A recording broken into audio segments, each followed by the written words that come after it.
ಪರಿಶುದ್ಧ ನಾಮಕ್ಕೆ ಸ್ತೋತ್ರವಾಗಲಿ. ಆತನು ಮಾಡಿದೆಲ್ಲ ಉಪಕಾರಗಳಿಗಾಗಿ, ಆಶೀರ್ವಾದಗಳಿಗಾಗಿ ದೇವರಿಗೆ ಸ್ತೋತ್ರ.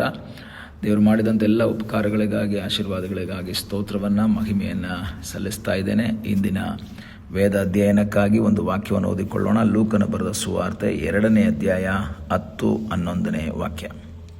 ಆ ದೂತನು ಅವರಿಗೆ, ಹೆದರಬೇಡಿರಿ, ಕೇಳಿರಿ, ಜನರಿಗೆಲ್ಲ ಮಹಾ ಸಂತೋಷವನ್ನುಂಟು ಮಾಡುವ ಶುಭ ಸಮಾಚಾರವನ್ನು ನಿಮಗೆ ತಿಳಿಸುತ್ತೇನೆ. ಅದೇನೆಂದರೆ, ಈ ಹೊತ್ತು ನಿಮಗೋಸ್ಕರ ದಾವೀದನೂರಿನಲ್ಲಿ ಒಬ್ಬ ರಕ್ಷಕನು ಹುಟ್ಟಿದ್ದಾನೆ. ಆತನು ಕರ್ತನಾಗಿರುವ ಕ್ರಿಸ್ತನೇ. ಯೇಸುವಿನ ಜನನದ ಕುರಿತು ಕುರುಬರಿಗೆ ದೂತನು ಹೇಳುವಂತಹ ಒಂದು ಮಾತನ್ನು ನಾವು ಗಮನಿಸ್ತಾ ಇದ್ದೇವೆ. ಯೇಸುಸ್ವಾಮಿಯ ಜನನದ ಕುರಿತು ಮತ್ತಾಯ ಮತ್ತು ಲೂಕ 2 ಸುವಾರ್ತೆಗಳಲ್ಲಿ ಸುವಾರ್ತಿಕರು ಸ್ಪಷ್ಟವಾಗಿ ಬರೀತಾರೆ. ಅದರಲ್ಲಿ ಲೂಕನು ಇನ್ನೂ ಸ್ವಲ್ಪ ಎಕ್ಸ್ಪ್ಲೈನ್ ಮಾಡಿ ಬರೀತಾನೆ. ಕಾರಣ ಲೂಕನು ಅನ್ಯ ಜನರಿಗೆ ಅಥವಾ ಗ್ರೀಕರಿಗೆ ಈ ಒಂದು ಸುವಾರ್ತೆಯನ್ನು ಬರೀತಾ ಇರೋದ್ರಿಂದ ಇನ್ನೂ ಸ್ವಲ್ಪ ಎಕ್ಸ್ಪ್ಲೈನ್ ಮಾಡಿ ಬರೀತಾನೆ. ಆದರೆ ಮತ್ತಾಯ ಯೆಹೂದ್ಯರಿಗೆ ಬರೀತಾ ಇರೋದ್ರಿಂದ ಇದರಷ್ಟು ಎಕ್ಸ್ಪ್ಲೈನ್ ಅವನಲ್ಲಿ ಮಾಡೋದಿಲ್ಲ. ಯೇಸುವಿನ ಜನನದ ಕುರಿತು ಕುರುಬರಿಗೆ ಒಂದು ಇನ್ಫಾರ್ಮೇಷನ್ ಕೊಡ್ತಾ ಇದ್ದಾರೆ. ಏನಂತ? ಹೆದರಬೇಡಿರಿ, ಕೇಳಿರಿ, ಜನರಿಗೆಲ್ಲ ಮಹಾ ಸಂತೋಷವನ್ನು ಉಂಟು ಮಾಡುವ ಒಂದು ಶುಭ ಸಮಾಚಾರ, ಒಂದು ಗುಡ್ ನ್ಯೂಸ್. ಪ್ರತ್ಯೇಕವಾಗಿ ಕ್ರಿಸ್ಮಸ್ ಎಂಬುದು ಒಂದು ಗುಡ್ ನ್ಯೂಸ್. ಅದು ಯೇಸುವಿನ ಜನನ.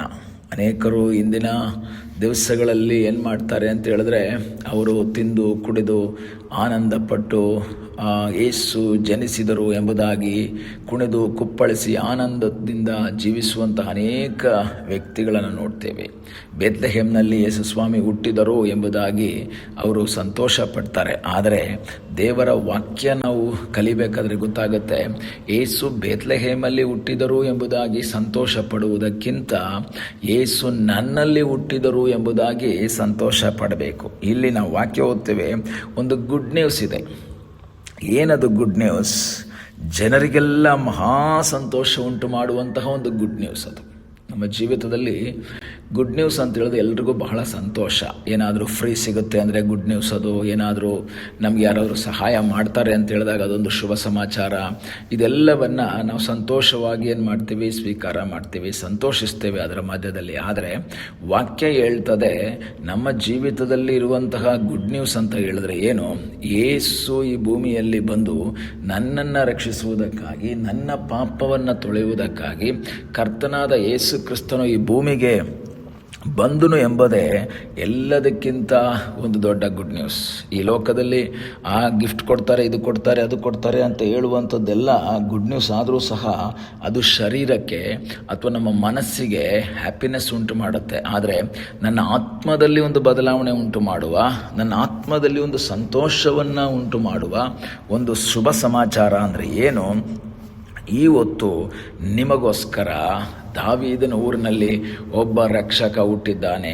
ಒಬ್ಬ ರಕ್ಷಕನು ನಿಮಗಾಗಿ ಹುಟ್ಟಿದ್ದಾನೆ. ಏನು ರಕ್ಷಕ? ಅಥವಾ ನನ್ನನ್ನು, ನಿಮ್ಮನ್ನು ರಕ್ಷಿಸುವಂತಹ ದೇವರು, ಅಥವಾ ನಮ್ಮನ್ನು ಪಾಪದಿಂದ ರಕ್ಷಿಸುವ, ಶಾಪದಿಂದ ರಕ್ಷಿಸುವ, ಸೈತಾನನ ಗುಲಾಮತನದಿಂದ ರಕ್ಷಿಸುವ, ಅದರಿಂದ ವಿಮೋಚಿಸುವ ಅಥವಾ ಬಿಡುಗಡೆ ಕೊಡುವ ಒಬ್ಬ ರಕ್ಷಕನು ನಮಗೋಸ್ಕರ ಹುಟ್ಟಿದ್ದಾನೆ. ಪ್ರಿಯ ದೇವರ ಮಕ್ಕಳೇ, ಯೇಸು ಈ ಭೂಮಿಯಲ್ಲಿ ಹುಟ್ಟಿ ಬಂದದ್ದು ನನಗೆ ಕೇಕ್ ತಿನ್ನಿಸೋದಕ್ಕಾಗಲಿ, ಅಥವಾ ನಾನು ಕೇಕ್ ತಿನ್ನೋದಕ್ಕೋ, ಹೊಸ ಬಟ್ಟೆ ಹಾಕ್ಕೊಳ್ಳೋದಕ್ಕೋ, ಆನಂದ ಪಡೋದಕ್ಕೋ, ಡೆಕೋರೇಷನ್ ಮಾಡಿಕೊಂಡು ಕುಣಿದು ಕುಪ್ಪಳಿಸಿ ಜೀವಿಸುವುದಕ್ಕಾಗಿ ಮಾತ್ರವಲ್ಲ. ಯೇಸು ಈ ಭೂಮಿಗೆ ಬಂದದ್ದು, ಆತನು ಬಂದದ್ದು ನಿಮ್ಮ ಪಾಪಗಳನ್ನು ರಕ್ಷಿಸುವುದಕ್ಕಾಗಿ, ನಮ್ಮ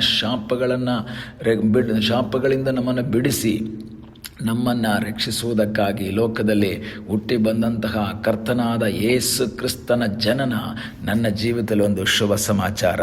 ಈ ಬೆಳಗಿನ ಸಮಯದಲ್ಲಿ ಕರ್ತನಿಗೆ ಹೇಳೋಣ, ಸ್ವಾಮಿ, ನಾನು ಪಾಪದಲ್ಲಿ, ಶಾಪದಲ್ಲಿ ಬಿದ್ದಿದ್ದಾಗ, ನಿನ್ನ ಸನ್ನಿಧಿಗೆ ಬರುವುದಕ್ಕೆ ಯಾವ ಯೋಗ್ಯತೆ ನನಗಿಲ್ಲದೆ ಇದ್ದಾಗ, ಸೈತಾನನ ಕಪಿಮುಷ್ಟಿಯಲ್ಲಿ ಅವನ ಹಿಡಿತದಲ್ಲಿದ್ದಂತಹ ಸಮಯದಲ್ಲಿ ಅಲ್ಲಿಂದ ನನ್ನನ್ನು ಬಿಡಿಸಿದಂತಹ ಸರ್ವಶಕ್ತನಾದ ಒಬ್ಬ ದೇವರಿದ್ದಾನೆ. ಈ ಸಮಯದಲ್ಲಿ ಕರ್ತನಿಗೆ ಹೇಳೋಣ, ಸ್ವಾಮಿ, ನಿನ್ನ ಚಿತ್ತಕ್ಕೆ ವಿಧೇಯರಾಗಿ ನಿನ್ನ ಮುಖವನ್ನು ನೋಡುತ್ತಾ ಮುಂದೆ ಸಾಗುವ ಹಾಗೆ ಕರ್ತನೆ ನೀ ನಮಗೆ ಕೃಪೆ ಮಾಡು ಎಂಬುದಾಗಿ ದೇವರ ಸನ್ನಿಧಾನದಲ್ಲಿ ಪ್ರಾರ್ಥಿಸೋಣ. ಅದ್ಭುತ ಮಾಡುವ ಸರ್ವಶಕ್ತನಾದ ಒಬ್ಬ ದೇವರಿದ್ದಾನೆ. ಬಿಡುಗಡೆಯನ್ನು ಕೊಡುವಂತಹ ಒಬ್ಬ ದೇವರಿದ್ದಾನೆ. ಅಸಾಧ್ಯಗಳನ್ನು ಸಾಧ್ಯ ಮಾಡುವಂತಹ ಒಬ್ಬ ದೇವರಿದ್ದಾನೆ. ಆ ದೇವರಲ್ಲಿ ನಾವು ಆಶ್ರಯಿಸುವಾಗ, ಆತನ ಮುಖವನ್ನು ನಾವು ನೋಡುವಾಗ, ಆತನ ಚಿತ್ತಕ್ಕೆ ವಿಧೇಯರಾಗಿ ನಾವು ಜೀವಿಸುವಾಗ ನಮಗಾಗಿ ಅದ್ಭುತವನ್ನು ಮಾಡುವ ಒಬ್ಬ ಯೇಸು ಇದ್ದಾನೆ. ಈ ಲೋಕದಲ್ಲಿ 2000 ವರ್ಷಗಳ ಹಿಂದೆ ಯೇಸು ಈ ಭೂಮಿಯಲ್ಲಿ ಮನುಷ್ಯನಾಗಿ ಹುಟ್ಟಿ ಬಂದನು. ಆತನ ಆ ಜನನದ ಮೂಲಕವಾಗಿ ನಮಗೋಸ್ಕರವಾಗಿ ಆತನು ಪ್ರಾಣ ಕೊಟ್ಟದರ ಮೂಲಕವಾಗಿ ನಾನು ನೀವು ದೇವರ ಮಕ್ಕಳಾಗಿ ಮಾರ್ಪಡುವುದಕ್ಕೆ ಸಾಧ್ಯವಾಯಿತು. ಏನು ಶುಭ ಸಮಾಚಾರ! ಇಂದು ನಾನು ಪಾಪಿಯಲ್ಲ, ನಾನೊಬ್ಬ ದೇವರ ಮಗ. ನಾನು ಆತನನ್ನು ಆರಾಧನೆ ಮಾಡುವಂತಹ ದೇವರ ಮಗ. ಈ ದಿವಸಗಳಲ್ಲಿ ಆ ಒಂದು ಅನುಭವವನ್ನು, ಆ ಒಂದು ಅವಕಾಶವನ್ನು ನಮ್ಮ ಜೀವಿತದಲ್ಲಿ ಒದಗಿಸಿಕೊಟ್ಟಂತಹ ಸರ್ವಶಕ್ತನಾದ ಒಬ್ಬ ದೇವರಿದ್ದಾನೆ. ಆ ಕರ್ತನಲ್ಲಿ ಆಶ್ರಯಿಸೋಣ, ಆ ಕರ್ತನ ಮುಖವನ್ನು ನೋಡೋಣ, ಆ ಕರ್ತನ ಚಿತ್ತಕ್ಕೆ ನಾವು ವಿಧೇಯರಾಗೋಣ. ಕರ್ತನ ಸನ್ನಿಧಾನದಲ್ಲಿ ಒಪ್ಪಿಸಿಕೊಡುತ್ತಾ ದೇವರ ಸನ್ನಿಧಾನದಲ್ಲಿ ಪ್ರಾರ್ಥಿಸೋಣ. ದೇವರೇ, ನೀನು ಮಾಡಿದ ಎಲ್ಲ ಉಪಕಾರಗಳಿಗಾಗಿ ಸ್ತೋತ್ರ. ಕಣ್ಣುಗಳನ್ನ ಮುಚ್ಚೋಣ, ಪ್ರಾರ್ಥಿಸೋಣ. ನಮ್ಮನ್ನು ಬಹಳವಾಗಿ ಪ್ರೀತಿ ಮಾಡುವ ಪರಲೋಕದ ತಂದೆಯೇ, ನಮಗಾಗಿ ಕರ್ತನೆ ನಮ್ಮನ್ನು ಪಾಪದಿಂದ ಶಾಪದಿಂದ ಬಿಡಿಸುವುದಕ್ಕಾಗಿ ಕರ್ತನೆ ಈ ಭೂಮಿಯಲ್ಲಿ ಮನುಷ್ಯನಾಗಿ ಹುಟ್ಟಿ ಬಂದಂತಹ ನಿನ್ನ ಕೃಪೆಗಾಗಿ ಸ್ತೋತ್ರ.